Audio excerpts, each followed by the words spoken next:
Wondering what you see as the biggest tipping point these days, like what kind of breaks an artist's career. If that's usually still a radio song, YouTube hit, a great tour slot, or like maybe a licensing placement, or if it's just totally different for everyone. That's an excellent question, and you know, it is totally different for everyone. I think that the tipping point, and this is where, you know, guys like you and people on the management side can really play a big role too.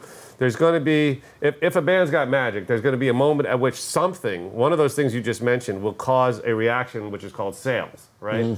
And what you have to Please make note of that, folks. It's called, what was it again? Sales. Sales. So the not the kind that on the boat where you go with the thing with the, with the water. You never know what's going to cause it. And you know, and it's been sinks, it's been things. At different points in my career, there's been things that have triggered reactions. I mean, there was one, I had a group called Clannad back in the day, and you know, it was a Volkswagen commercial that they put the song. Was that the band from Scotland or something? From Ireland. Ireland, okay. And you know, the joke was kind of on Volkswagen because it was in Gaelic, and they didn't realize that the lyrics was actually a funeral song. I mean, you really want to sell cars to a fucking funeral song? I don't think so. So, but we didn't tell them. Yeah. And but anyway, when they synced that song, it started selling like crazy, and then we parlayed that by going to them and getting them to put a Chiron in the ad.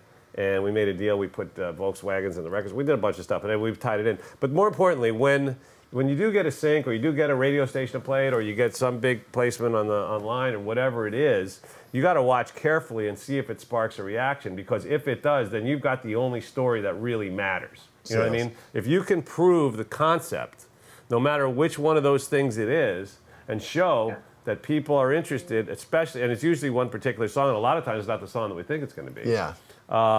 Then you can take it to wherever you got to go. Whether you want to do it on your own, independently, you want to bring it to a label, you've got the best selling tool. You got my attention.